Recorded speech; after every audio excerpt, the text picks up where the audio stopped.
Stop पर कुछ लोग खड़े बस का इंतजार कर रहे थे। तभी वहाँ 10-12 साल की एक लड़की आई।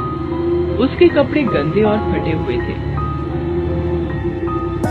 वो वहाँ आकर लोगों से कहने लगी, बाबूजी 2 रुपए दे दो, बाबूजी 1 रुपए दे दो, 2 दिन से कुछ नहीं खाया है, 1 रुपया दे दो ना बाबूजी।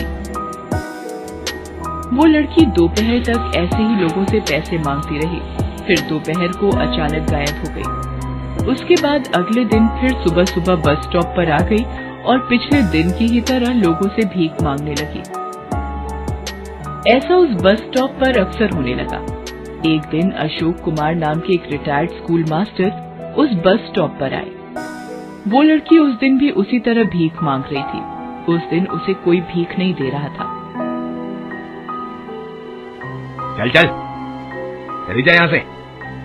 मैंने क्या तेरा ठेका ले रखा है जो रोज रोज चली आती है भीख मांगने, भिखमंगी कहीं की।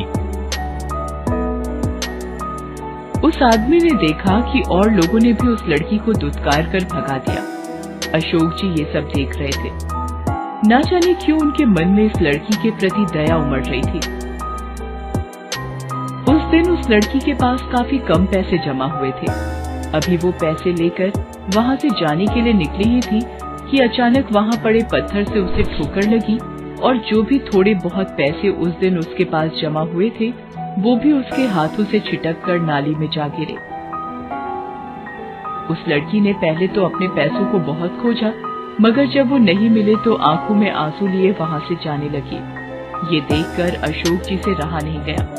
वो उस लड़की के पास आए और उससे कहा, नहीं बेटा, रोते नहीं है।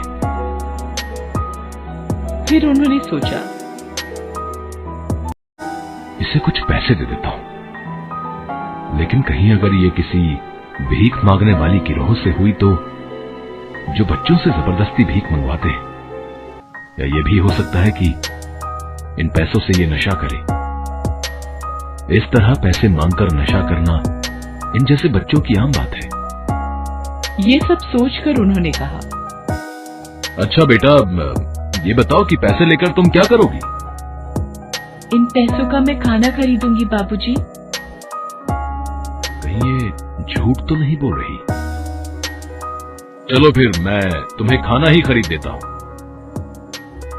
इसके बाद अशोक जी उसे खाना खरीद कर देते हैं। खाना लेकर वह लड़की वहाँ से चली जाती है। कहीं ये खाना फेंक कर फिर से भीख मांगने ना आ जाए, इसलिए कुछ देर यहीं रुक कर देखता हूँ। अशोक जी काफी देर तक वहाँ रुके रहे, मगर वो लड़की फिर नहीं आई। अशोक जी भी वहाँ से चले गए। अगले दिन जब अशोक जी फिर से उस बस स्टॉप पर आए तो उन्हें फिर से वही लड़की दिखी जो लोगों से भीख मांग रही थी। उस दिन भी अशोक जी ने उसे खाना खरीद कर दे दिया। कुछ दिनों तक ऐसा ही चलता रहा। एक आध बार तो अशोक जी खुद भी अपने घर से खाना लाकर उस लड़की को दे देते थे। एक दिन जब अशोक जी ने उस लड़की को खाना दिया तब उनके मन में एक बात आई, आखिर ये लड़की है कौन, और क्या ये सिर्फ रोज खाने के लिए ही भीख मांगती है? और अगर ये खाने के लिए ही भीख मांगती है तो फिर ये खाना खाती क्यों नहीं, लेकर कहां जाती है? ये सोचकर अशोक जी चुपके से उस लड़की का पीछा करने लगे। वो लड़की वहां से निकलकर बस स्टॉप के पीछे बनी झुग्गी झोपड़ियों में जाने लगी। इसे कुछ पैसे दे देता हूँ, लेकिन कहीं अगर ये किसी भीख मांगने वाली गिरोह से हुई तो, जो बच्चों से जबरदस्ती भीख मंगवाते हैं, या ये भी हो सकता है कि इन पैसों से ये नशा करे। इस तरह पैसे मांगकर नशा करना इन जैसे बच्चों की आम बात है। ये सब सोचकर उन्होंने कहा, अच्छा बेटा, ये बताओ कि पैसे लेकर तुम क्या करोगी? इन पैसों का मैं खाना खरीदूंगी बाबूजी। कहीं ये झूठ तो नहीं बोल रही? चलो फिर मैं तुम्हें खाना ही खरीद देता हूँ। इसके बाद अशोक जी उसे खाना खरीद कर देते हैं। खाना लेकर वह लड़की वहां से चली जाती है। कहीं ये खाना फेंक कर फिर से भीख मांगने ना आ जाए, इसलिए कुछ देर यहीं रुक कर देखता हूँ। अशोक जी काफी देर तक वहाँ रुके रहे, मगर वो लड़की फिर नहीं आई। अशोक जी भी वहाँ से चले गए।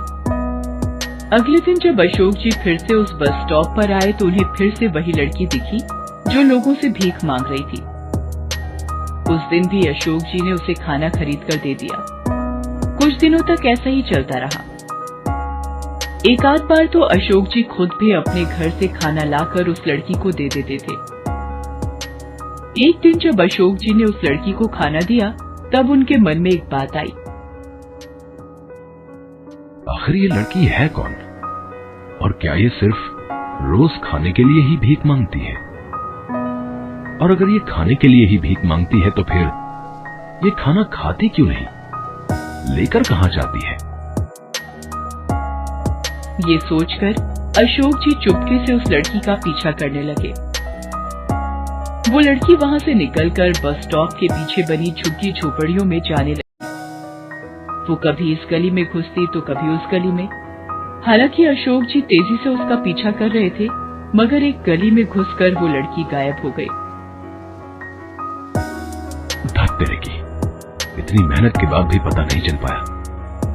खैर कोई बात नहीं, आज नहीं तो कल इस बात से पर्दा उठा ही लूंगा मैं।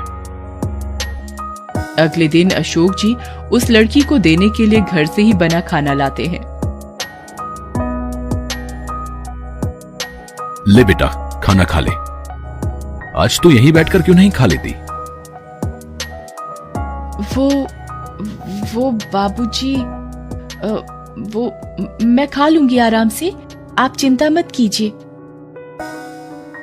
तो फिर यहीं खा ले। देखो अभी खाना गर्म भी है, बाद में ठंडा हो जाएगा तो अच्छा नहीं लगेगा।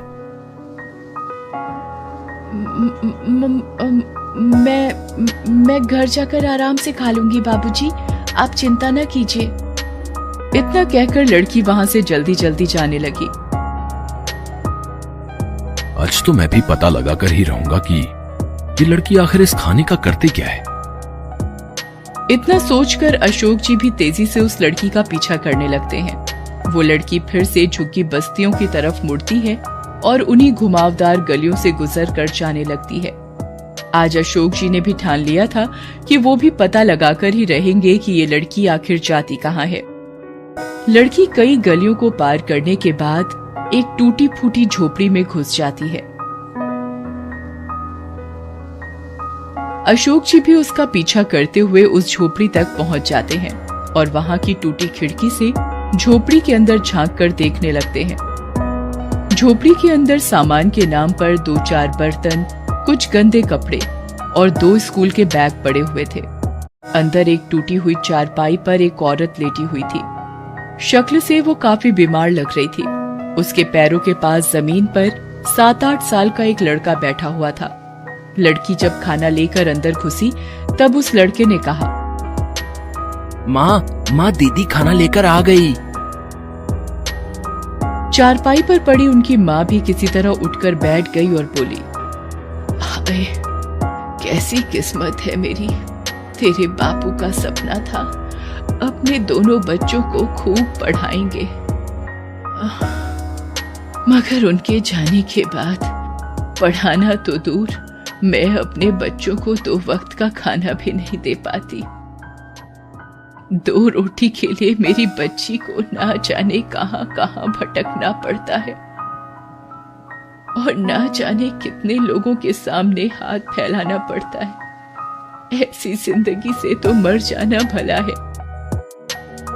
कहते कहते उस औरत की आंखों में आंसू आ जाते हैं।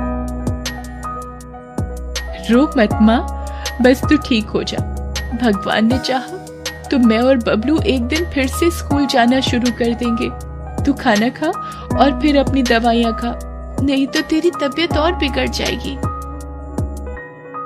फिर वो लड़की अपने हाथों से अपनी माँ और भाई को खाना खिलाने लगती है। ये देखकर बाहर खड़े अशोक जी की आंखें भर आती हैं। वो अपने आप को रोक नहीं पाते और झोपड़ी के अंदर चले जाते हैं।